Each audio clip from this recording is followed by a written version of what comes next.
Hi everyone. So we're just going to get started in a couple minutes, but we did put something on the side. So we're going to be using this polling software called Slido. So if you are in the Hopin, so you should be able to just access Slido easily if you look like on the right side of your screen. But if you are coming in through the YouTube live stream, you would have to go into just Slido. So you just have to search up the link that's on the slides right there, and we'll also get that sent in the chat. And then you'll need to enter the code that we have on the screen up there. And then if you have any other questions as well, feel free to put that in the chat and we'll do our best to answer it.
All right, so as people are basically coming in, we have activated the first question on Slido just to do a mini test.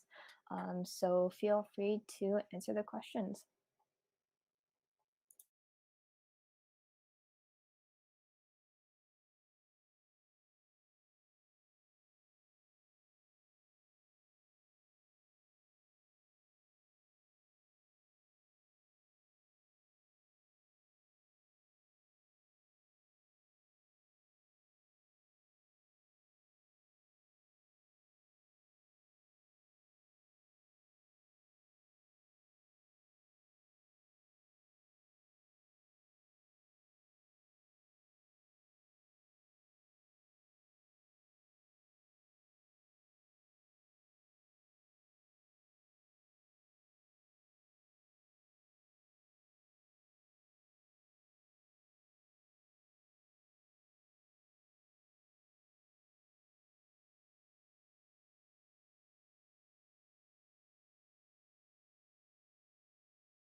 Okay, so because we are about 5 minutes in, I think that we can get started. And again, if you have any other questions, feel free to put that in the chat, whether you're on the YouTube live stream or hop in. But Kristen, maybe if you can start from the beginning of the slides, and we can do a little bit of an introduction first.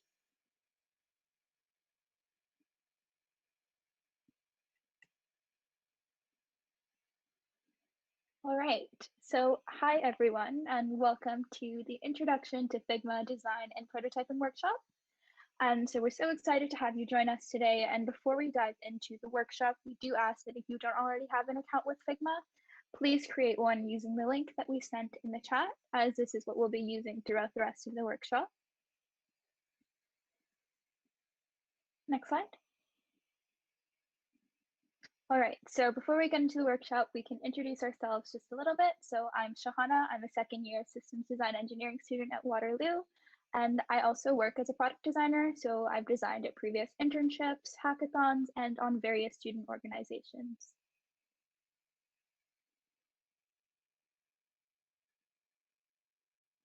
And Kristen, if you're talking, we can't hear you.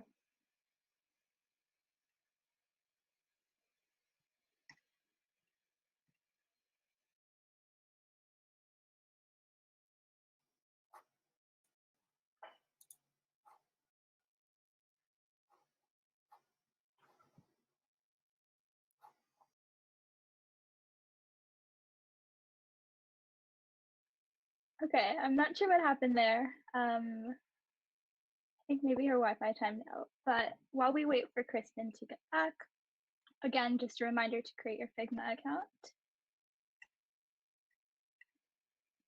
Hi, am I back? Yes. Yeah. Okay. Sorry about that. Actually, my screen just froze, so that was a little weird. Okay. All right. Sorry about that. But hi everyone, I am Kristen. I'm also studying systems design engineering at the University of Waterloo and just wrapped up my second year. I'm currently a UI UX design co-op at Applyboard, and on the side, I design for the Waterloo Midnight Sun Solar Car team and for UWX, a design community. All right. So what are we going to be doing in today's workshop? So the workshop agenda is on the screen, so you should be able to see that through the screen share. But we'll be talking about first, what is design? So we'll be explaining the differences between product design and UI UX design. Following that, we'll go into what is Figma and we'll introduce this design tool. The next part of that will be the design workshop. And so this is where you're going to be able to replicate a high fidelity screen with me.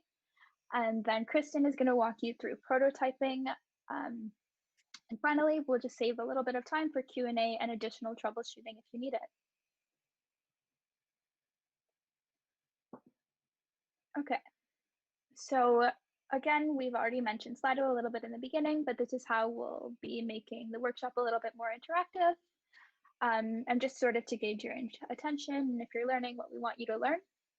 So if you are attending through Hopin, you'll be able to access Slido directly through the Hopin platform. But if you are attending via the YouTube live stream, then you'll have to access the link that we've sent in the chat and enter the code that we also have on the screen. And so the code is HTN Intro to Figma. Okay, and so now we can go into what is design. Yep, so there's the code again. All right, so before we jump into Figma, let's just quickly visit design and learn a little bit about that.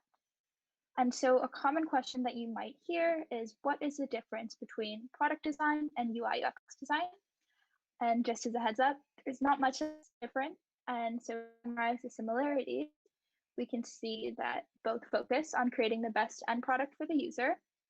And additionally, they'll both analyze data obtained from user interviews and other forms of research to help formulate design decisions. And finally, they both utilize similar design processes consisting of problem identification and definition, ideation, design, prototyping, and testing stages. But it's important to note that this process is iterative and there's not always going to be a specific order. And we'll take a look at this process a little bit more as well as we go throughout the rest of the workshop. And now for the differences. Again, not too many, but to sum it up, product design has a much larger consideration for business requirements throughout the design process.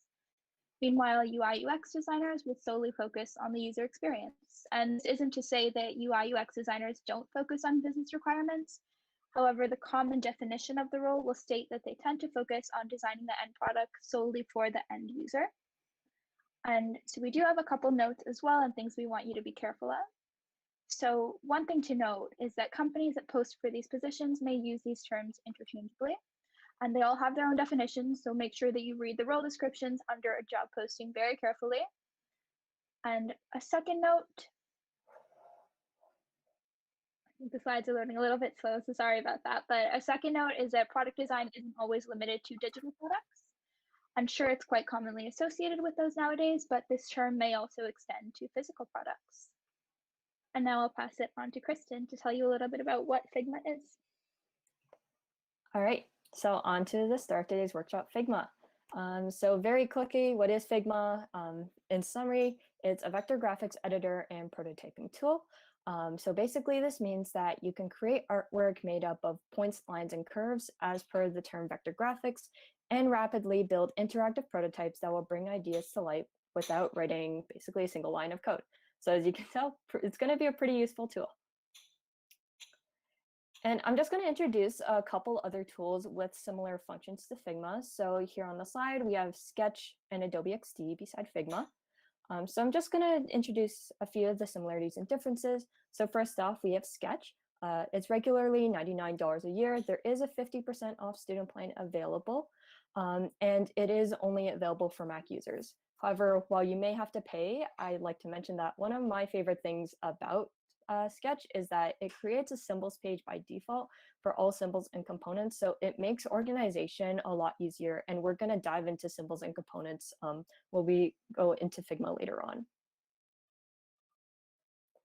Next up, we have Adobe XD. So this is Adobe's app for UI/UX designers and comes with a free starter. Some of you might have seen that when you attend Adobe Creative Jams, if you have heard of those. There is a full version, though, for about $120 a year. Adobe XD is available as a native app and boasts collaborative editing features.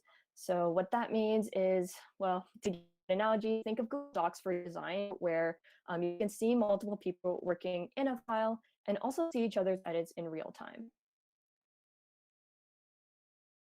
And now we've got Figma. So Figma is both a web and desktop app. This means that you aren't limited to a single operating system to use it. It's also free for students. So as a student, you have full access to all features that a paid account would have, such as accessing teams and unlimited editors within a file and more. It also supports collaborative editing like Adobe XD. This is not to say that Figma is the best and that there are only 3 apps. There are so many design tools out there. So depending on your needs, as well as your company needs, you might be using different tools and different ones will do the trick for you. All right, so we mentioned that we'd briefly touch on the design process, and we thought to just talk about when you might see Figma being used. You can basically use it for just about any step of the design process. It makes a very good whiteboard, as some of you will soon learn. Very quickly, I would like to point out that the design process on the screen is very high level and can be broken down further into other steps, so please just keep that in mind. So the first step we're going to look at, and speaking of whiteboarding, is ideation. So this is one of the stages you will commonly see Figma being used for, whether it is for brainstorming or designing wireframes and mockups. You can do all of those within Figma. And another popular stage, which we will be exploring later on in the prototyping part of our workshop, is, well, prototype. So once you create your mockups or screen designs, you might want to replicate how users interact with them. And so by using Figma, you can add interactions between screens, which would then and otherwise create your prototypes. All right, so now we're going to move on to the workshop, and just want to let you know, if you have any questions, please feel free to use the chat. We do have a couple helpers there that will be able to answer them for you. But now we're going to move on to the workshop and hop over to Figma, and we're going to walk you through how to set everything up. So just a couple steps to start off. We'd like all of you to access this file. So please go to this link. Our helpers will also send it into the chat for all of you on Hopin as well as on the YouTube live stream. So https://tiny.cc htn 2020 Figma. So please access that link. And then once you access the link, you will see the file open, and you will probably notice that you cannot edit it. And so we would like you to duplicate the file so you can create an edited copy. So to duplicate the file, there are 2 ways, and I'll walk you through it. The first way, if you have the desktop app installed and you open this in your browser, what you can do is go into the top left of your screen in the top toolbar. So you'll see on our side here, a menu icon in the top left. You can click into that, click into File, and then click Save Local Copy. And then you'll have to open that in your Downloads folder and open that on your computer. So that is the first way to duplicate if you want to open it within your desktop app. But for all of you that are probably in the web browser, please you can go to select the file name in the toolbar as well. It's in the middle, actually, so hopefully you can see the name as it's shown here on our screen.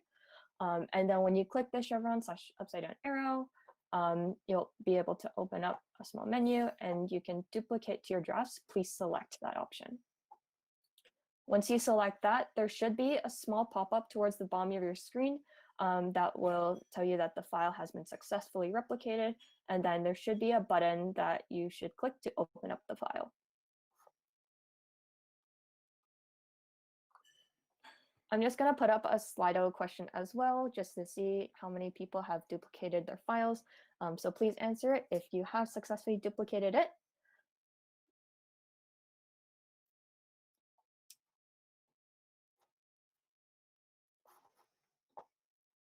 All right, and the third step as well for you guys. So once you open the file, you're probably on the slides page. So yes, everyone does have access to our slides.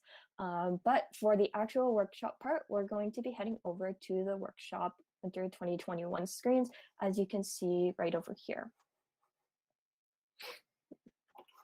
So I'm actually going to walk you guys through the process of duplicating this as well. So I'm going to do it myself and show you guys. So I'm actually within the desktop app, but I can do the same process of clicking the title in the top, and then I could duplicate to my drafts. I'll say file duplicated, and then I will go and open that. And just give it a sec to load.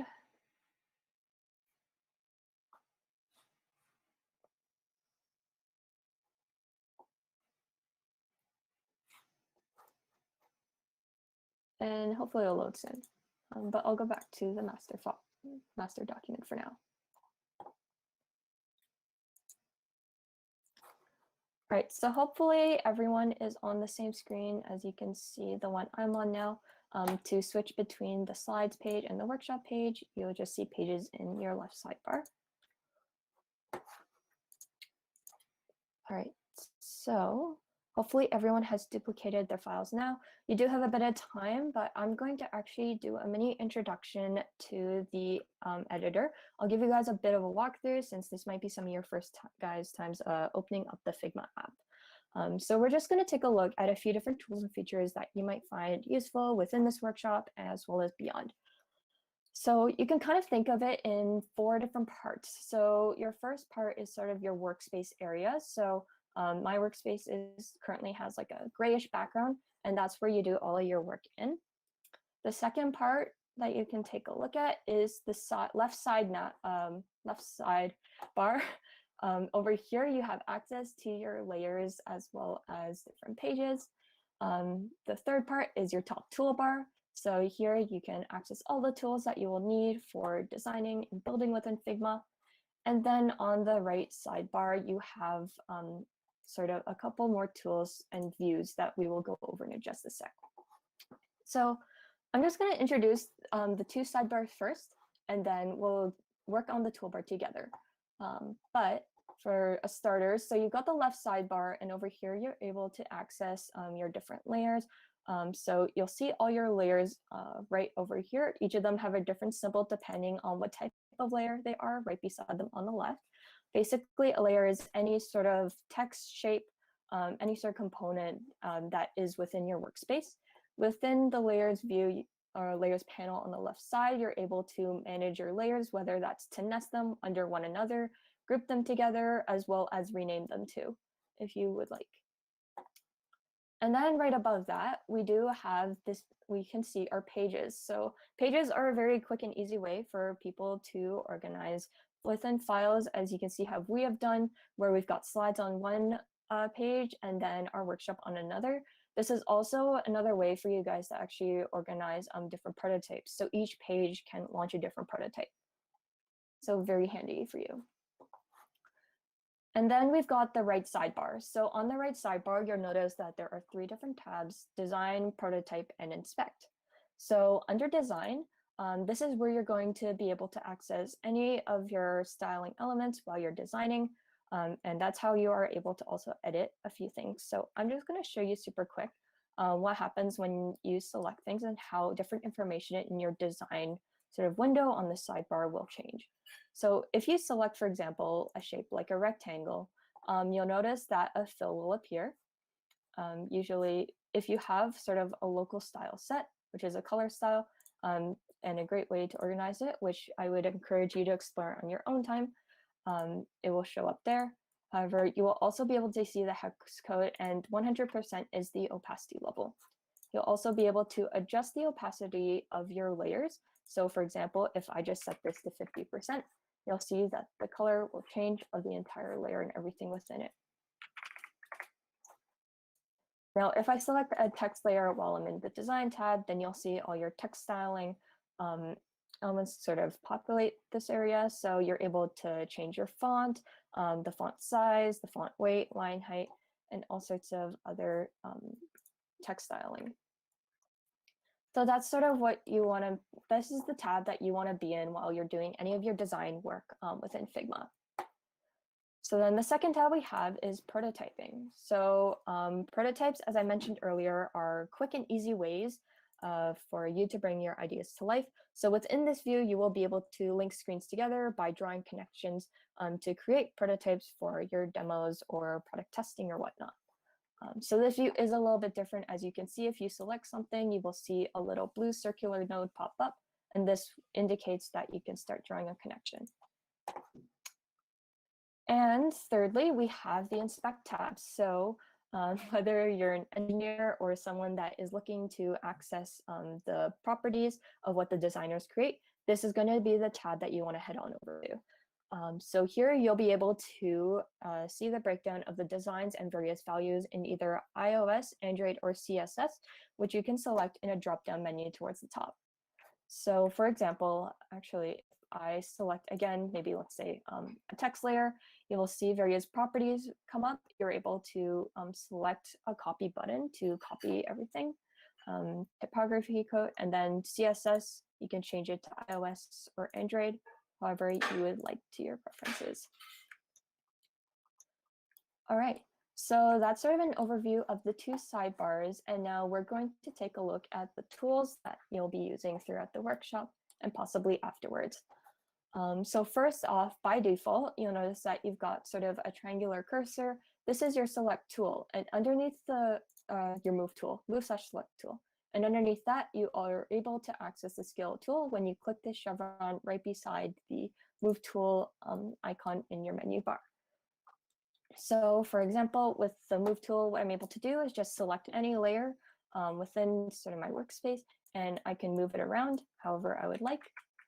And then you're actually able to resize as well. But for example, if you want to be able to resize a layer proportionally, a great way to do that is to switch over to the scale tool, as you can see in the dropdown here. And then once you select a tool, you'll be able to scale it proportionally and not have to worry about your square having disproportionate widths and lengths. So scale tool is very handy for, of course, resizing. The second tool right beside it is the frame tool, which we're going to actually look at last. So we're going to skip over that for now. Next, beside the frame tools, we have our different shape tools. So if you open up the dropdown, again, just select the arrow below the rectangle. Your rectangle is probably selected by default.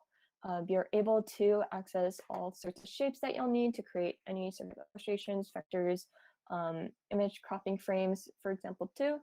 So you've got your rectangles, ellipses, polygons, stars. You're also able to image through this one. And to create your tools, all you have to, or create your shapes, all you have to do is just click and drag to create a custom size, or you can just click right on the spot and now create a 100 by 100 pixel shape by default. Besides the shape tools, you have your drawing tools. There are two tools under here. So there's the pen and pencil tools. These are very similar, or well, their functionalities are very similar to what you'll find in Adobe Photoshop or Illustrator if you have used those tools. But if you haven't, no worries. I'll just show you guys very quickly how you can use them.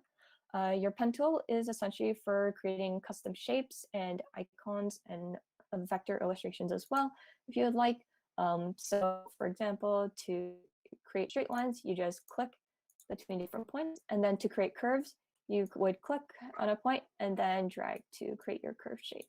So you can create some wacky shapes with these tools. And that's our tool. And then underneath the pen tool, you've got the pencil tool. So the pencil tool can be used to create freehand drawings. And what Figma does as well with it is smoothen the curves automatically for you once you've completed your shape. So I'll just show you super quick. I'll just like write out hello kind of thing, very messily. But you'll notice that the the sort of like sharp edges of it will get smoothened just a little bit with the help of Figma. So if I let go, there's no more really sharp corners and it looks a lot nicer than what I just drew it to be. So thank you, Figma, for fixing that.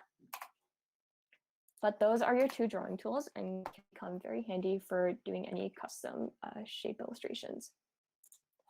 So beside the drawing tools, we have the text tool. So the text tool, you will be able to create text layers, and I'm going to show you two different ways you can. So this tool you're probably going to use quite often. One way to create a text is to just click. So it will create a text layer that has no horizontal constraint. It will expand horizontally, so however long I type, it will just continue in one long line. That is one way to create your text layer. A second way to create it is to click and drag. So when you click and drag, you'll be able to create a text layer that has boundaries. So now as I type, it will not overflow past that boundary, but will actually overflow into the next line. So as you can see, this text layer now has boundaries versus the other one, if you just click, it doesn't have any boundaries. Besides the text tool, you have the grab tool or hand tool. Basically with this tool, it allows you to navigate and move around your workspace without selecting any layers below it. So if you are actually working with a mouse as I am, if I'm in any sort of other tool, by clicking the scroll button, I'm actually able to activate the hand tool to move around my workspace automatically. If you're on a trackpad, you can probably just move around with 2 fingers if you have that ability to, but for everyone else, the hand tool will be very, very useful, especially when you have a lot of things in a huge workspace you're working with. All right, and one more tool before we revisit frames is the comment tool. So the comment tool is very useful for providing feedback, asking people questions, or even just leaving a note, as you can tell from a little blurb that it gives you in the comments panel. But what you can do is basically leave a comment. I sometimes use it to create reminders for myself. So maybe I'll be like, okay, change to blue, for example. If I can type. There we go. So change to blue, and once you post that, you'll see it appear in your comments panel, and people can click on the little sort of tooltip icon, for example, with the number corresponding to the comment. And through here, you're able to reply to it. So I'll say like, okay, so that you will reply, it'll leave a response, or you can resolve the comment once you are done. So there we go, response recorded. And I'll just resolve that for now. Okay, so now we're going to revisit the frames tool, and we're going to do this through a little bit of an interactive exercise. So what I'd like everyone to do is to zoom in to the frames, components, and groups sort of section. So what you'll want to do is just, we're going to take a look at these sort of 3 areas. So we've put down a bunch of shapes for you, and we've put under them like frame, group, and components labels. And we're going to just play around and experiment with these 3 types of objects that you're able to create within Figma. Super quick, you do have the frame tool at the top. So there's a couple different ways to create a frame. One way is to select your frame tool in the top. On the right side, you'll see if you are under the design tab, there are preset frames for you. So for example, if you're designing for a phone and want to create a UI for that, then you could select maybe like an iPhone 8 screen, or maybe your default Android.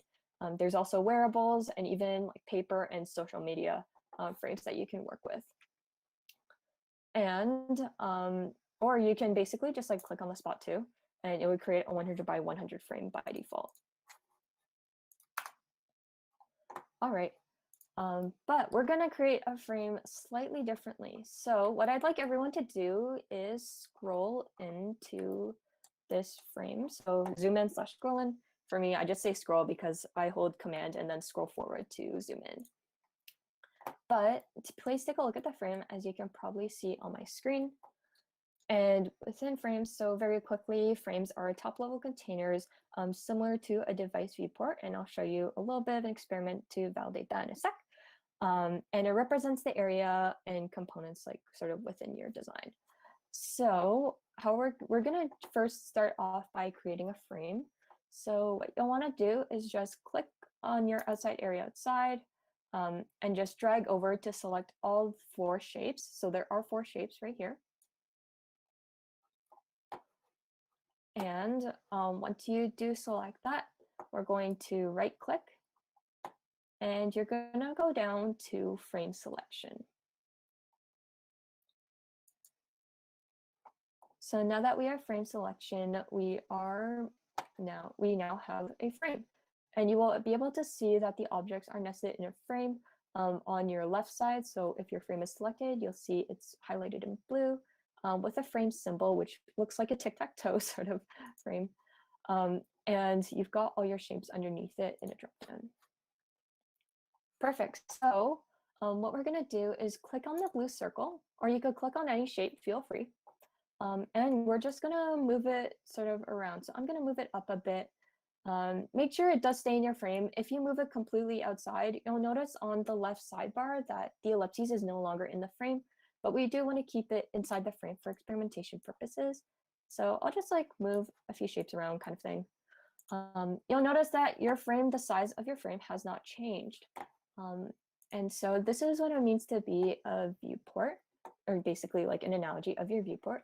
And one way we can make that even more so is to go to our design tab on our right sidebar. And over there, if you click on clip content, you'll notice that now you can only see part of the circle and part of the rectangle, only the parts that actually still lie within your frame, which is basically our white rectangle in the background. That's the size of our frame. So you're able to clip your content like just like that. So that's a frame. All right, so we're going to move on to the second type of object that you can create, which is groups. So here in the middle, just sort of move over and you now have 3 shapes instead of 4, so no white rectangle this time. And this is your group. So what we're going to do to create a group is select in the gray area outside, and we're going to click and drag over the 3 shapes again. So do that, and then you can right click. And instead of frame selection, right above it, we do have group selection. So go ahead and select group selection. So I'm going to go do that. And you have a group. So the group, you'll be able to also see it in your left sidebar under your layers. A group is represented with a dotted rectangle sort of symbol. And you'll be able to expand your group using a little sort of arrow icon to see the objects within it. So we have 3 objects within our group. Now we're going to just move one of our objects in the group for now. One way to select the sort of child object, I guess, or like one of the objects inside is to use command click if you're on a Mac, or else you can just double click as well to access the object underneath. And what you want to do, I guess, or anyone, you can just move the object around. So I'll just move it a little bit out of the ways, maybe over there. So it's all the way outside, no longer sort of with the other 2. And to deselect your group, just click outside. And now if I were, once that's deselected and I select the group again, you'll know that the size of the group has changed. So for groups, their bounds are determined by its child elements. So resizing or moving those elements will cause those groups' bounds to adjust automatically, as we can see here, where the bounds have adjusted to the edges of the circle. So this is an introduction to groups. Groups are very handy for basically just, well, grouping elements together if you want to keep things all in sort of one object that you can move around. An easy way to do that is to just arrange them in groups. All right, and now the third type of object. So we're going to take a look at components. So components are elements that can be reused in your designs, which basically will help save you a lot of time on otherwise repetitive or tedious work. how it happens is by editing the master component, any instance of your master component will have the changes reflected within it. And so we're just going to try and create some components right now. And I'll explain what I mean by master and instance. So to create a master component, just select the orange rectangle above the components label. So make sure you have that rectangle selected. Right click on the rectangle and go down to create component. So you'll see that under one of your options when you right click. So select that. And by doing that, we have created a master component. So your master component is indicated with both on your actual artboard as well as on the left sidebar, where you will be able to see the title as well as a 4-diamond symbol, which indicates that it is a master component. Now we want to create an instance of this, which is essentially a copy that can override some of the sort of features of your master component, or styles of your master component, I guess I should say. And to do this, we're going to copy and paste the master element. So to duplicate it, what you can do on your keyboards, you can use the classic copy and paste shortcuts. So Control-C, Control-V, or Command-C, Command-V. So in my case, Command-C, Command-V. You'll get a little notification at the bottom that says that it is successfully pasted. And we can see on our left sidebar that there is now an instance, which is indicated by a single empty diamond symbol. And it's actually on top of our master component right now. So if it's on top, we can actually just click and move that instance to the side.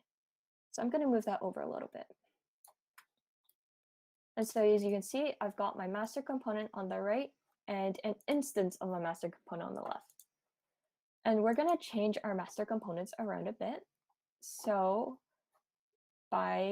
let's go down to selection color, for example, and let's say I want all my components of this type to be black. So I can open up the color picker, and I'm going to move the little picker over down to black. So now by changing the color of my master component, it is reflected in my instance. I'm also actually able to resize the component, and the resizing will also be reflected. I would like to note as well that components are very useful for, well, a basic example is buttons. So if you create a master component of a button and your text inside says button, if you create an instance, you're able to override that text and basically change the text to be anything else you want. So for example, like sign up, and then maybe you want to change to login, you can change the text on your instance. But we're just going to try and keep it basic and stick with just showing through shapes, but definitely try and explore that later on. All right, so this was an introduction to frames, components, and groups, 3 very useful objects that you will find that we will be using throughout this workshop as well. And I'm going to pass it back to Shahana now to go over the design part of our workshop. So now we're ready to start. Yeah, thanks, Kristen, for introducing us with the basics. So I'm just going to share my screen as well. And so what you should be able to see at this point is the Hackmanor 2020 Plus Intro to Figma Prototype and Workshop file. So that's the one that we had originally sent. And if you scroll all the way to the top of the chat, you'll be able to see that.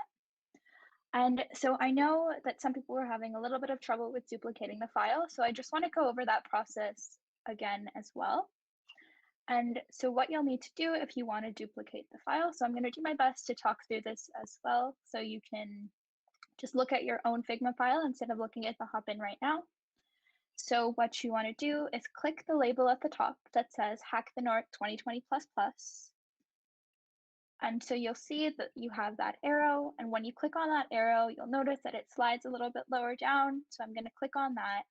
And from there, it gives me a menu. So there's going to be things like show version history, publish styles and components. And where I want to go is to duplicate this file. So I'm just going to click duplicate. And so make sure that the duplicate word or that section is highlighted blue. And so once I duplicate, you'll see at the bottom of my screen, so where my cursor is, that there is a bar that tells me that the file has been duplicated, and I can easily open the file that way. So what I'm going to do is I'm just going to click open on that bar at the bottom. And now I am working off of the copy of that. So it says Hack the Nort 2020 at the top.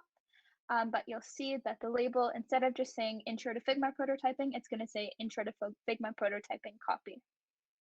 Okay, so hopefully all of that makes sense, and people have been able to duplicate the file now. And if you missed the beginning part of it, that's okay. And if you need additional help, once again, just put a message in the chat and Kristen or Rachel will be able to help you. Okay, so once you are on your Figma file, make sure that you are not on the slides page. So you want to navigate to the workshop W 2021 screens. And so this is what you'll see on that left panel. And so what you should see at this point is you're probably going to be zoomed all the way out.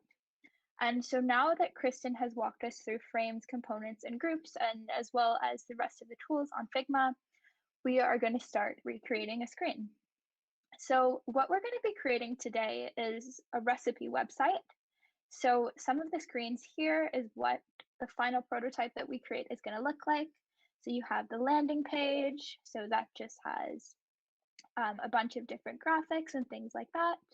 You have a login page, and then you can also explore various recipes.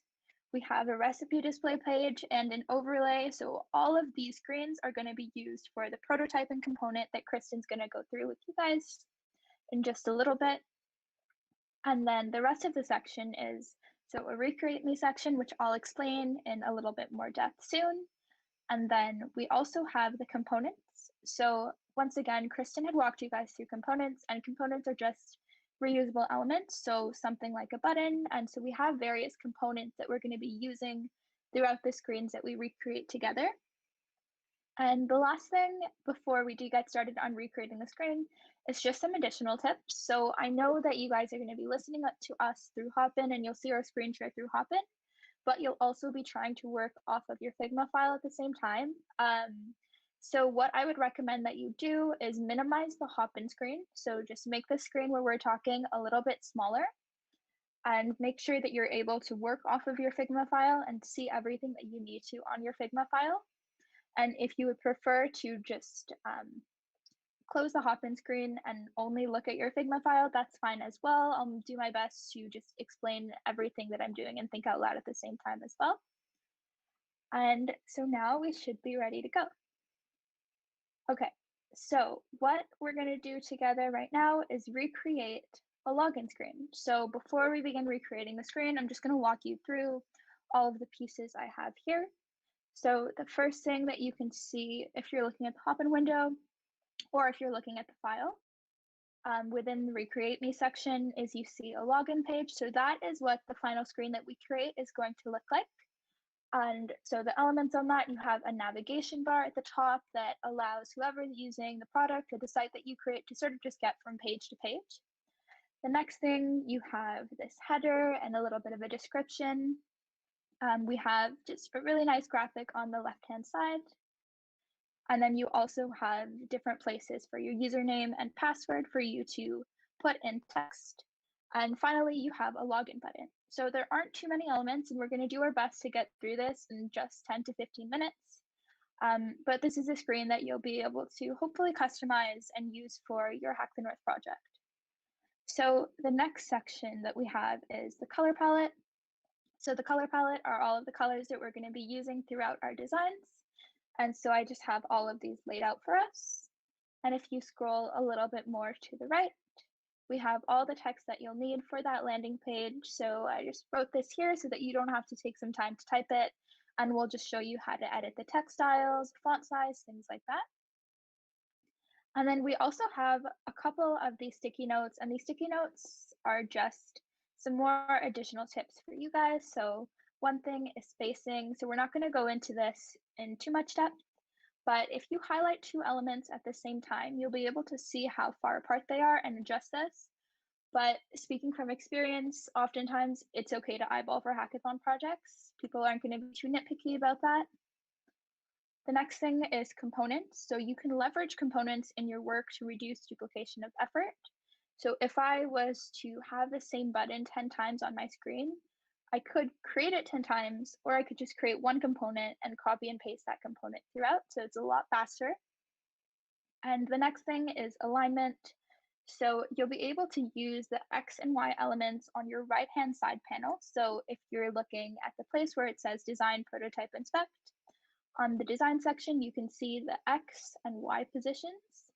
And so you want to use the X and Y elements on your right-hand side to make sure that your elements are vertically or horizontally aligned. Okay, so hopefully all of that makes sense and we can get into recreating our login page. So the first thing that you need to do to recreate this login page is create your frame. So I'm just going to be working a little bit to the right so I can see my original login page and I can also see the new one that we're creating. So to do that, you want to look at your top toolbar. So that's the black toolbar. And so right now you're probably on the select or move tool. And where I actually want you to go is to go to the second tool that says frame. So this is the one that looks, as Kristen put it, like tic-tac-toe. So once you click on that tool, you'll notice that the details on your right-hand side panel are going to change.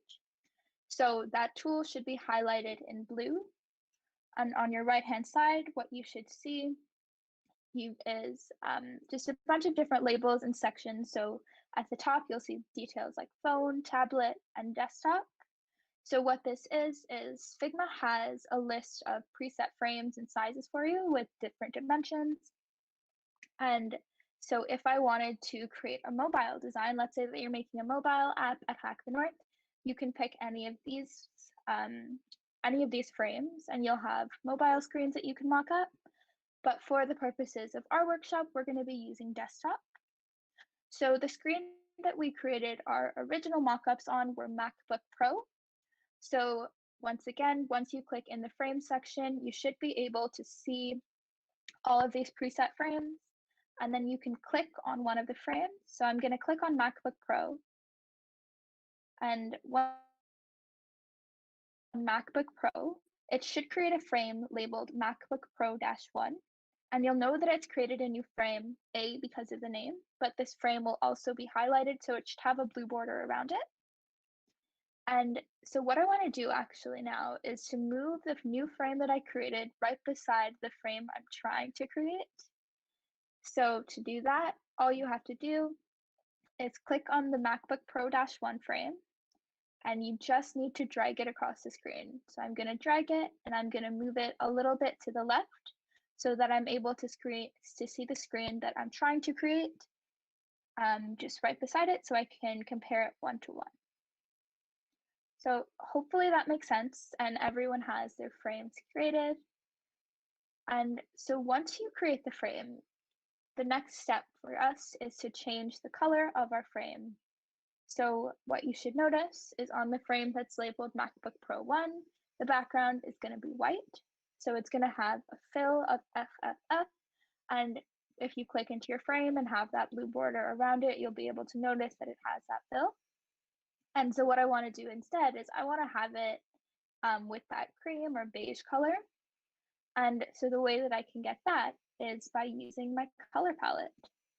So what I'm going to do now is click into my frame and I'm going to scroll just a little bit to the right. So my frame is still going to be clicked, but I want to be able to see my color palette at this point.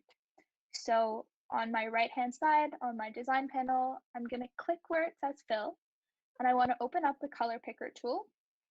So what you'll see is that you can scroll through here, so you can scroll through that rainbow or on that square and you can change the color, or you can use the dropper tool. So that's what we're going to be doing today because we want to recreate the screen one-to-one. But if you want to change anything about the screen, let's say you don't like that beige color, feel free to use whatever you'd like.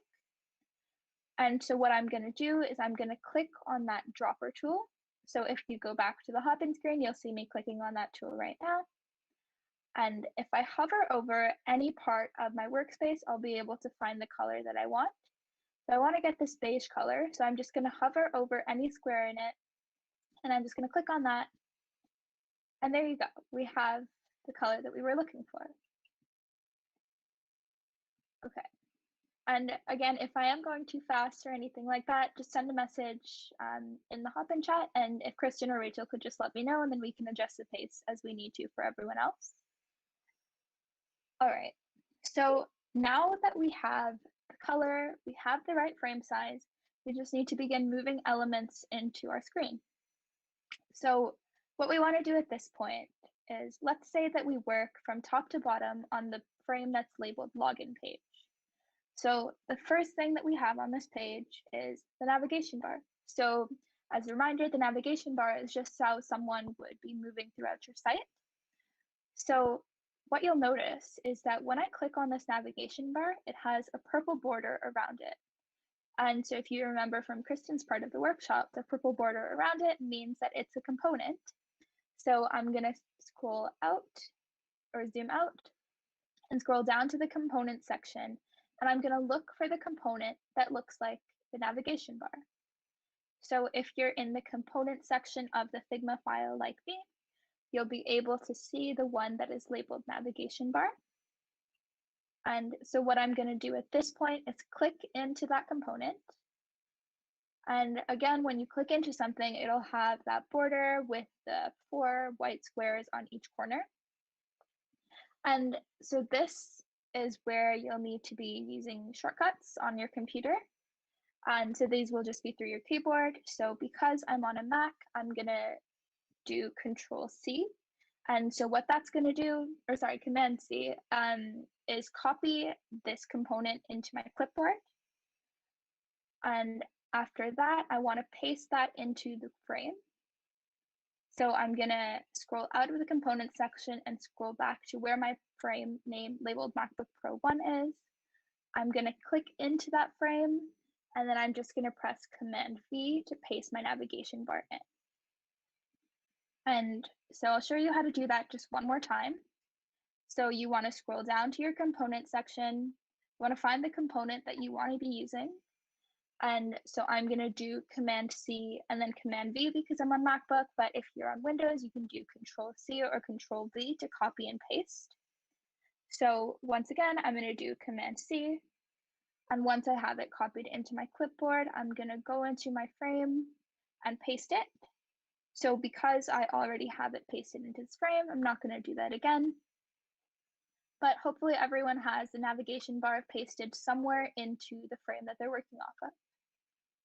And so looking at the frame labeled MacBook Pro 1, so the one that I'm working off of, and the frame that we're trying to recreate, you'll notice that it still looks really different because the navigation bar was pasted into the middle of the frame for me, or it could be somewhere else on the frame for you. And on the page that we're trying to recreate, it's at the top. So what I'm going to do at this point is click into the MacBook Pro 1 frame, and then I'm going to click the navigation bar, and I'm just going to drag it all the way up until I think it matches the other frame. So I'm going to go just a little bit higher, and again, because it's a hackathon, it doesn't need to be super precise. So don't worry about positioning it in a specific way. But one of the great things that Figma does is that it's going to give you some sort of guidelines as well. So you should be able to see, again, either on your Figma file or if you take a look at Hopin, that Figma automatically will give you these blue lines, or sometimes they'll give you red lines to show you if elements are aligned. Okay, so now what you should have on your screen is you should have your frame with the beige background and your navigation bar. So the next thing for us to do, if we're working from top to bottom, is to paste in this graphic.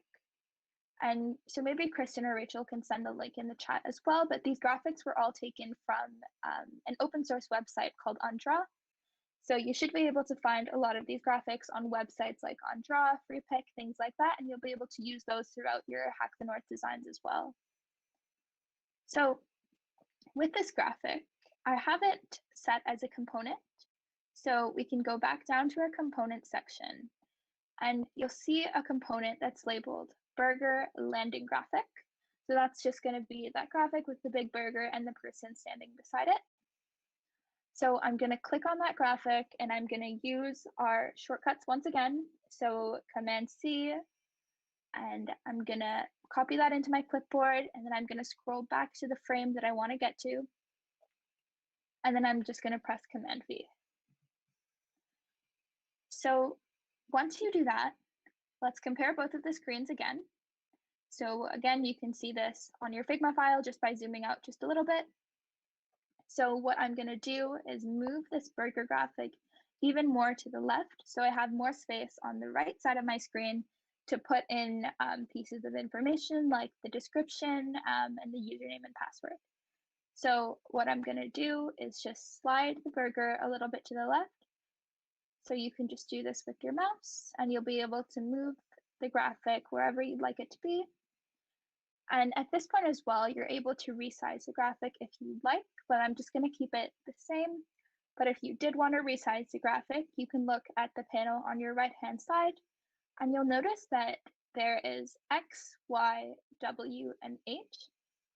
So the X and Y refer to the position of whatever element you placed within your frame, and the W and H refer to the size of your frame. So the W is going to be the width, so how wide is it going this way, and the H will be the height. So I'm okay with having it at this width and height, but if you'd like to change it, feel free to just type in a number and adjust those elements as you'd like. So I'm going to put it back to 300. Okay, so the next thing for us to do is to begin putting text into our screen. So what you'll notice if you look at the screen that we're trying to recreate, it has a header that's labeled Recipro, share your love for food. And so because we don't want to type all of that out, what I've done is I have the text typed out right here for you. So what you can actually do is just drag that text into the frame. So you want to make sure that that text has a blue border around it. And I'm just going to drag it across my screen to where I want it to be. So it's within the frame. So it's within the frame that's labeled MacBook Pro 1. And it's positioned almost exactly where I want it to be. But one big difference that you'll notice is how the text looks. So the text on the screen that we're trying to recreate is a little bit more rounded, thicker. And so the reason for that is because it's a different font. So if you click into the font on the frame that's labeled login page, you'll be able to find a couple more details about the piece of text. So I'm going to be looking at my right-hand side panel. And so once I click into that text, you'll notice that it should have the font. So the font for this is Poppins. And the next component is the font weight. So this is where you'll see things like light, regular, medium, etc. And so the font weight is medium and the font size is 36. So there are a couple more details here in the text section, but we don't really need to concern ourselves with any of the other elements right now. This is something that you can explore in your free time if you're curious. But again, the most important details for us to know is the font name. So the font name is Poppins, and you can also change the font just by scrolling up and down this list if you'd like. The font weight is medium and the font size is 36. So what I'm going to do is I'm going to go back to the screen that's labeled MacBook Pro 1, and I want to make that match. So what I'm going to do is I'm going to click on the text that's labeled Recipro, share your love for food, and you'll notice that the text that was already pasted in for you has the font of Roboto and a weight of regular, as well as a font size of 36. So that is not exactly what we want. So what I'm going to do is I'm just going to change that text style. So the first thing, let's start by changing the font. So I'm going to change the font from Roboto to Poppins. And so there's two ways that you can do that. You can either scroll through this super long list, or you can just type it in, which is a lot easier. So what you can do is click into the text section, and then you just want to type in Poppins. So that's Poppins. And so there you have it. Your font should have changed at this point. But if you zoom back out to compare both of the screens, you'll notice that it's still not looking exactly the same. And the reason for that, is that if you take a look at the font weight on the screen that we're trying to recreate is actually medium. but the font weight on the text that I have selected is regular. So I want to change that. So I'm going to change the font weight from regular to medium. And it looks a lot closer, but one thing that I am going to do is I'm just going to adjust the positioning of it because I think it's a little bit too low compared to the other screen. So I'm going to move that up. And again, this just really depends on where you positioned it. So feel free to just use your judgment to figure out if you want to move things up, down, left or right, whatever. Okay, so hopefully that's not going too fast, but if we want to begin putting in the next piece of text, we're going to follow pretty much the exact same process. So I'm going to scroll a little bit to the right in the Recreate Me section. I'm going to take the text you'll need, and I'm just going to drag it to the frame that I want it to be within. And you'll notice as well, if you're looking in pop-in screen or if you're trying this out on your own Figma file, that when you drag something into a new frame, that frame itself should be highlighted blue. So that sort of is a guideline to tell you that you're putting it into the right place. So I'm just going to make sure that these are aligned a little bit better, and I'm going to use the red lines that Figma has to help me do that. And what you'll notice again is the fonts aren't exactly the same. So I'm going to go into the frame that's labeled login page. So the screen again that we're trying to recreate. And I'm going to click on the text that says create, discover, and share recipes on our platform by joining below. So once I click into that text, I'm going to look at my right-hand side on that panel where it says design, prototype, inspect. And I'm going to scroll down just a little bit and I'll see the section that's labeled text. So once again, we have the font weight, and the font size. So what we'll notice is that the font is Carla, the font weight is regular, and the font size is 22. So I'm going to go back to the frame that we're working off of, and I'm going to just try to mimic that same exact font. So I'm going to put in all the same details. So I'm going to change the font from Roboto to Carla. And again, I'm just going to type this because I find it to be a little bit simpler than scrolling through the list, but do whatever you prefer. And the rest of the details are actually the same. So just as a reminder, the font weight on the screen we're trying to create was regular and 22. So now both of our fonts should match, and we're almost there actually. So the screen is coming together. The next part for us to do is to begin creating the username and password section. So what you have to do here is we're actually going to use the text tools just a little bit, and we're going to have you type up a couple things. So we want to begin by typing up username. So I'm going to go to the frame that I'm trying to work off of, and I'm going to click on the T at the top. So on my black toolbar, I'm going to click on the T, and I'm just going to create a text box. And so I'm just going to hit caps lock, and you can use whatever shortcut you need for your computer, and I'm going to write in username. So once you've done that, you can just align things just a little bit better. And once again, it doesn't look the same. The font is pretty different. So what I'm going to do is I'm going to click into username on the screen I'm trying to recreate. And so for that one, the font is Poppins, the weight is semi-bold, and the font size is 20. So I'm going to go back and I'm going to adjust the text. So I want the text font to be Poppins, and I want the font size to be 20, and then I want the font weight to be semi-bold. And another tip as well is that you'll notice that the text box that I created has a little bit more of space on the bottom and on the right side of my piece of text. So what you can actually do to avoid that is if you look in the text section, you'll notice that there are these different settings. Fixed size, so that is fixed size in terms of it's going to be the size of the text box that I created. You have auto height, and then you also have auto width.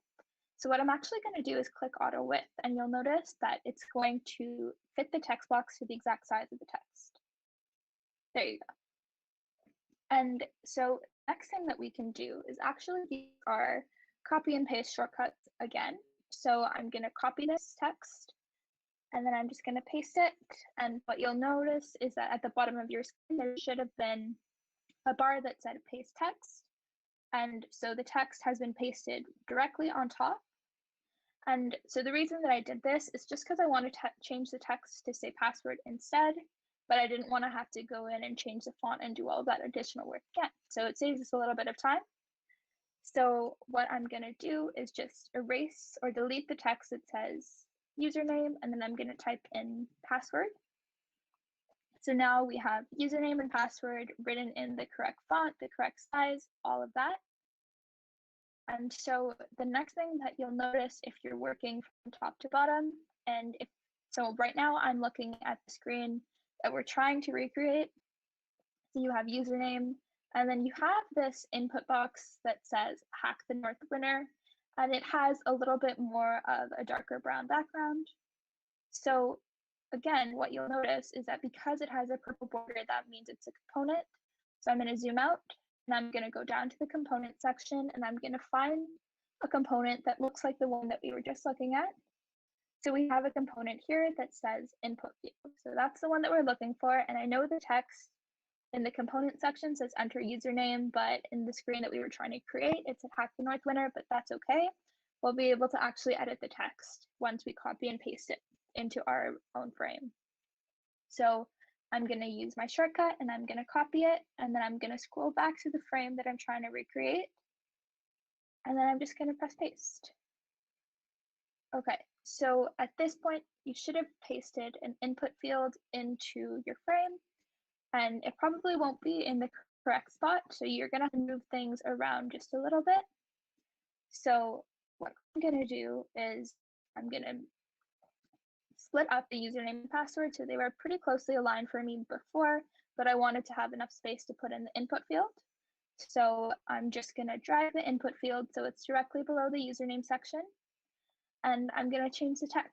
So you can change the text to whatever you'd like, but just to keep it similar to the other screen that we were looking at, I'm going to click into the component.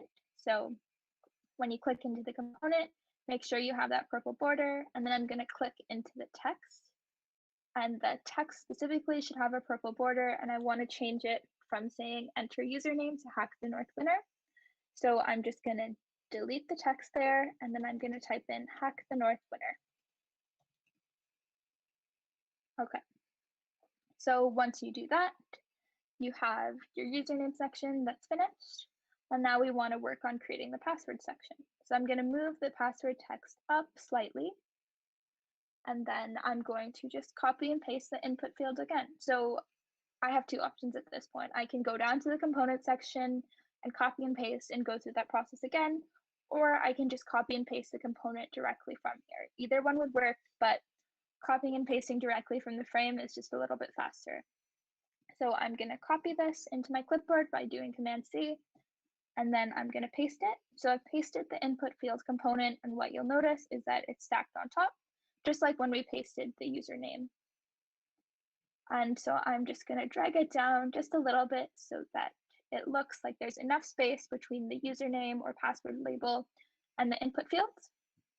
And so we are almost done. There's only one part, or actually two parts left for us to do. So for the password, you want to change the piece of text. So instead of saying hack the North winner for the password section, I want to change that text to say winning team. And the next thing for you to do is to finally paste in our login button.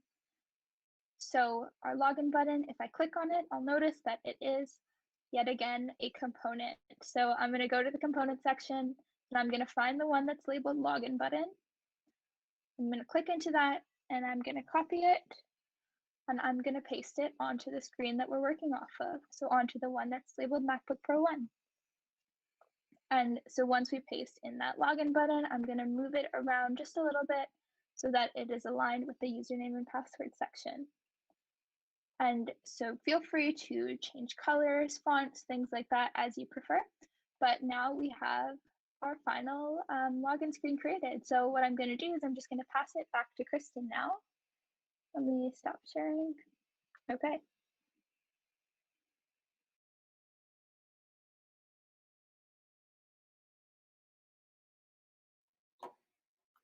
Awesome. Thanks, Johanna. I just sent out a Slido poll just to ask if people have finished recreating your screens. Feel free to answer that so kind of get an idea. You guys, maybe just about a few more seconds to wrap up your screens as we are running. Time is running out a little bit, and I want to make sure that we do have enough to cover prototyping.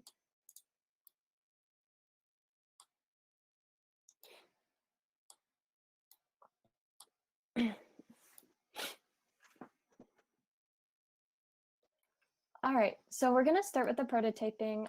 Feel free to finish wrapping up the designing in your own time, but we're going to go over and basically now prototype an introductory flow for it. So think of it like a mix of a login and exploration flow to access a recipe. So right above the Recreate Me section, you'll see the screens for prototyping.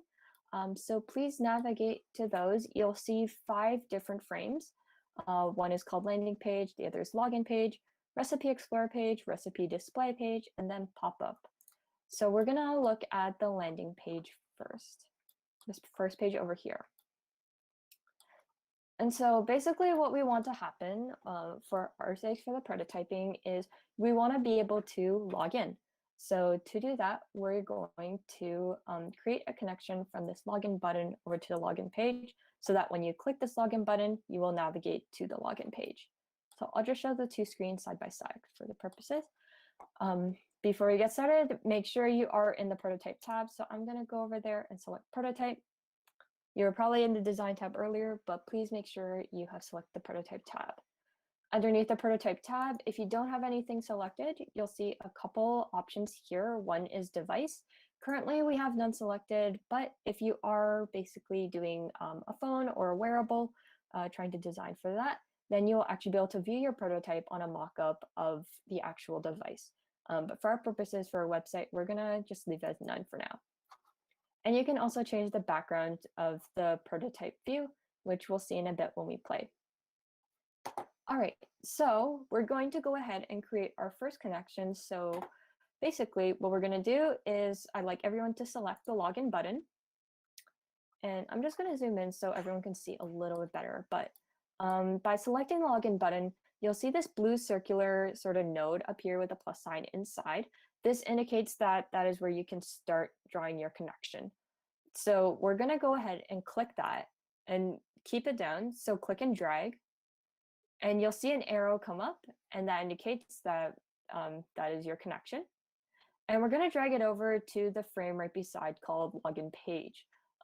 Right now, it's a little hard to see, I think, on my screen, but you'll see that once you drag it over and once that frame is highlighted, you'll know that it has connected successfully. And once it has, you can let go. And our first connection has been created. So you'll be able to see within prototype view all these blue arrows whenever you create a connection. All the connection arrows are visible within that tab. You're also able to change what your starting frame is with the blue play button in the top left of the landing page right now. That indicates that as the frame it's starting in, you can click and drag it over to another page, but for our purposes, we're just gonna leave it on the landing page because that is our starting page. All right, so what happens when you click this button and try to navigate here? Well, we're gonna take a look at this pop-up window that came up in the top. So we have different interaction details, and I'm gonna walk you through some of the different things here. So there is right off the top, there's on click. If I click down, there's a menu that appears, and you'll see a few options such as on drag, while hovering, mouse enter, mouse leave. So basically what this details is the actual interaction that is happening with the button. So by clicking, I'm navigating to the next page. If it was selected to undrag, by clicking and dragging that element, then I would navigate to the login page. So there's a few options here, but for now, we're just gonna leave it as on click. Right underneath, we have navigate to. If we click that drop down and open up the menu, you will see navigate to, open overlay, scroll to. So there's a few other options where scroll to will basically scroll to another section within your frame. But for our purposes, we want to navigate to a separate frame.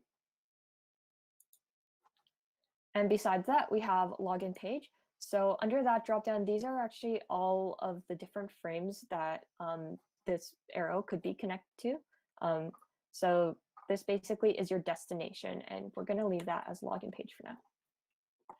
Underneath these default interaction details, we have animation. So this is the actual transition and the fun stuff behind the connection when you go from one screen to another. You'll see above under animation, so dissolve. I believe some of you might have instant selected, but if you do want to keep it like fairly simple and somewhat still nice, I do encourage you to select dissolve when going from one screen to another. There's also a few other handy dandy animations such as like pushes and slides that will be great for when you're maybe prototyping a mobile app. But for our purposes, we'll leave as dissolve. Smart animate. So we're not going to be touching that on this workshop. It is a little bit more advanced. Definitely explore it in your own time, but you can do a lot more complex animations with that. So once you select dissolve, you'll see that there is now this ease out dropdown. You can ease in, ease out. You have a few options. We're just going to keep it simple, leave it as ease out, but feel free to play around with that. And then right beside, you've got this stopwatch icon with 300 ms listed. So you can change this. Well, this is the duration of your actual animation. You can change it so it's longer or shorter. All right. And you also get to preview your animation right below within the window. So I'm just going to go ahead and close that window for now. And we're going to actually preview this first connection and prototyped interaction. So to do that, please go to the top right in your toolbar. So if you can see my cursor, there's a blue share button actually in the top right, and there's a play button right beside it, which is present. So this will take you to present view. Like everyone to click on that. So then your prototype will start to load in the presenter. Shouldn't take too long, just a few seconds. All right, so now we are on our landing page. And basically what we have done is by clicking this login page, we should be able to navigate to our next page.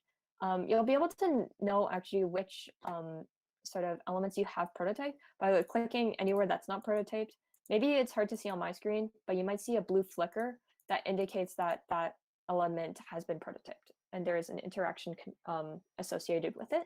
So I'm going to go ahead and click the login, and just like that, it takes me to the login page. So we are now on the login page. All right, so that's your present view. We're going to go back to our editor and do a few more connections, very similar to the first one. So what you'll want to do is go to the login page, and we're going to do a very similar interaction by selecting the login button on that page. And you'll want to select that node again and create a connection to the recipe explore page. So this will log you in so you can explore your recipes. Your interaction details window will also pop up, and all the details that are listed in there should be preserved and remain the same as the previous interaction that you have created. So that is our second connection. And before we go and preview our prototype again, we're just going to do one more connection. So under our recipe explorer page, we have an image over here and a recipe page beside it. So we want to be able to click this image. So we've got an avocado and egg breakfast pita. We want to be able to click this image and navigate to the actual recipe itself. And to do that, please go ahead and select the image on the recipe explorer page. You could probably see it on my screen, I hope. And then select the node that appears on the right again, that blue circular node, to start a connection, and drag that over to your recipe display page. And the interaction details you could check over just to make sure they stay the same. I'm just going to keep it simple and leave them all the same for now, but feel free to definitely play around with it if you would like. All right, so we now have 3 connections, which I can see if I zoom out. So 1 arrow from landing to login, 1 arrow from login to recipe, and then a 3rd arrow from recipe to, well, the individual recipe page. And we're going to go ahead and preview all of these. So to preview again, if some of you weren't able to see it the first time, there is a present button in the top right corner beside the blue share button. So feel free to click that present button. And I'm back on the landing page, but I'll just show you quick. If I click login, I should go to the login page. I'm on the login page, and if I click the login page, I should navigate to the Recipe Explorer page. I'm on the Recipe Explorer page now. I can scroll around a bit too, because it is quite a long page. And I'm going to select the avocado and egg breakfast pita. And now I am on the individual recipe page. So these are some very, very basic prototyping interactions that are very handy. And of course, we can see how simple it was to create a interactive prototype. And we're going to show you one more quick interaction that you can do, and something else you can prototype that might become a little handy for your projects. So what I'd like everyone to do is back in your editor, please zoom into the individual recipe page. Sorry, my bad. And at the bottom of that page, you might have seen earlier a Save for Later button. So a little bit of context for why we have this. Let's say, for example, you're on just a regular recipe browsing website. Maybe you come across a recipe and you don't have time to cook it now, but maybe you want to save it for later. And so that's why we have created this option here to save for later. By clicking this button, a pop-up will appear and you will be able to add this recipe to a collection and save it. So we're going to prototype that super quick. So please select the Save for Later button. And by that, make sure you select the node again to start a connection and click and drag that down to the pop-up frame right below this time. So make sure that is connected. And once that is connected, you'll see under interaction details, we're actually going to change a few things this time. So we might have seen it earlier, there was an option to open overlay, and that was under the navigate to. So we still want to keep on click the same because we want to click this button to open up that overlay. But instead of navigate to, click that drop down to open up the menu, and you will see open overlay. Please select open overlay this time. All right. I believe some of you might already have it. Well, okay, you'll notice that overlay will, there will be more options below. And you'll see manual is selected for me. Some of you might have centered, but if everyone can select manual under that first sort of menu drop-down / option, please select manual there.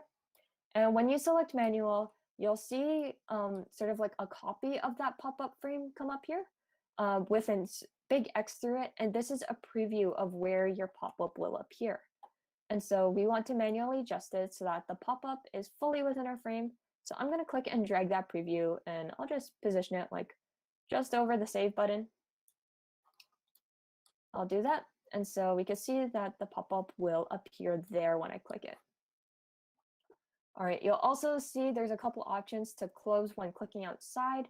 We're not going to select that because we do have a cancel button within our pop-up frame. So no need to select that. Add a background behind the overlay. So this will basically add sort of like a low opacity colored background behind the overlay to give prominence to your pop-up. So feel free to add that. It's also known as scrimming, I believe it is. But yeah, we'll just call it overlay for simplicity. And we'll add that background. You'll see what it looks like when we play the prototype. And under animation, dissolve, I currently have it set to that. Feel free to select dissolve. I believe that is a pretty suitable animation for this one. So there we have it. We've prototyped so that the button, by clicking that, it will open up this pop-up. And the open overlay prototypes or interaction looks a little bit different than the arrow, which represents navigate to. You'll see a different symbol pop up beside the pop-up frame.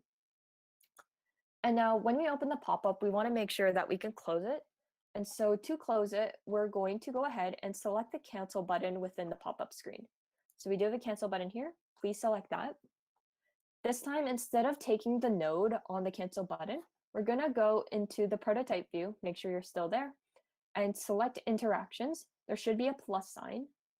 Please go ahead and click the plus sign, and this will create an interaction attached to that component. So you'll see right now it says click with an arrow pointing to none. That means when you click it, nothing happens, but well, that is still an interaction. And what we're going to do is we're just going to click it. So when you hover over it, you'll notice that sort of those three elements I just mentioned turn a little bit darker gray upon hover. So just click that and your interaction details mini window will pop up. So we have on click, none. Please select the none. And we're going to select close overlay towards the bottom of the menu. So go ahead and close your overlay. And then your interaction details are shown there. So now the close overlay interaction is shown with the X.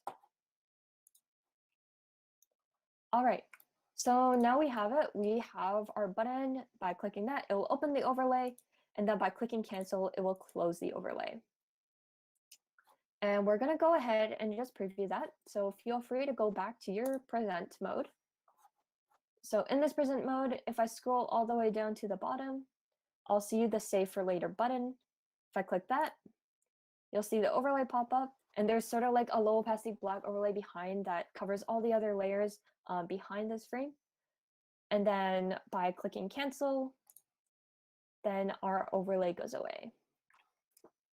All right, so we're going to just revisit the entire flow. These are basically all of the interactions that we are prototyping this workshop, and now you have finished prototyping the Explore and Login flows. To restart your presentation, you could select R on your keyboard, or there should be a little restart button that pops up in the bottom right. But I'm going to click R. Super duper quick, just running through this prototype. So I want to log in. I come across this website. Okay, I'll log in, put all my details in, logging in. I want to look at a few recipes to cook for later. This avocado and egg brigosita one looks good, so I'm going to click into that. All right, looks pretty good. A lot of instructions. Maybe I don't want to cook it for now because I have to study. And so I'll save it for later. And then you can choose to save it to a collection. Maybe I don't want to save it anymore. Made that decision not to, so I'll cancel. And there you have it. We have prototyped a website flow for you. So that concludes the end of our prototyping workshop. I hope everyone has learned a little bit from that. And we're going to hop back over to the slides. If you didn't finish right now, also feel free to finish it in your free time. And I do want to mention that we will be available on Discord afterwards to assist with anything. But hopefully this prototype loads super quick. Flip between pages, give it a couple seconds. There we go.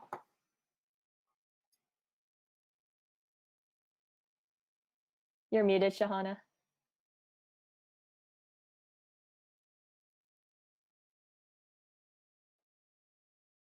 Still muted? Oh no.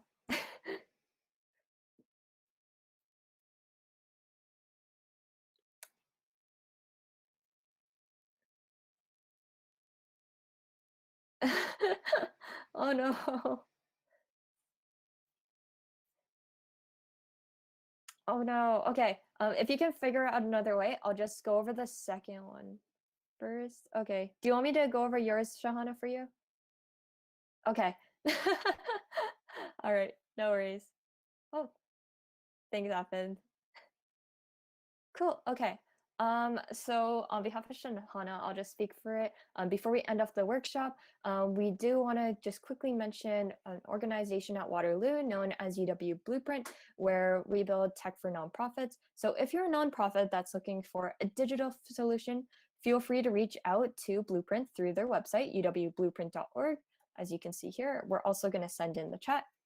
Or if you're a student at Waterloo, team applications will be opening before the end of the school term.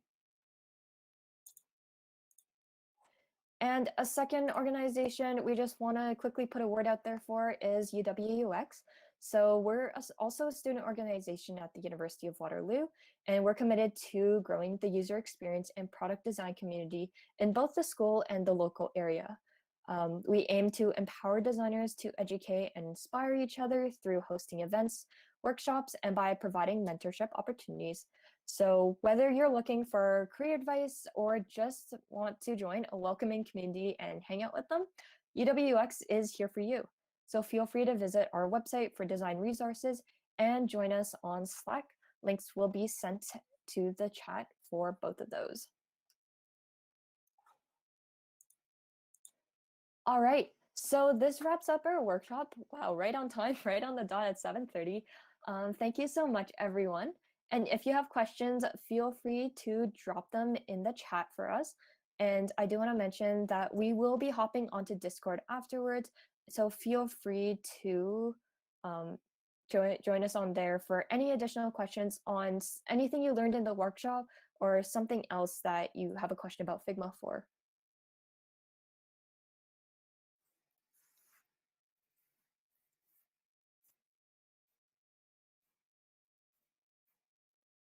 Okay, I do see one question over here. How would we go about applying our website designs and interactions to an actual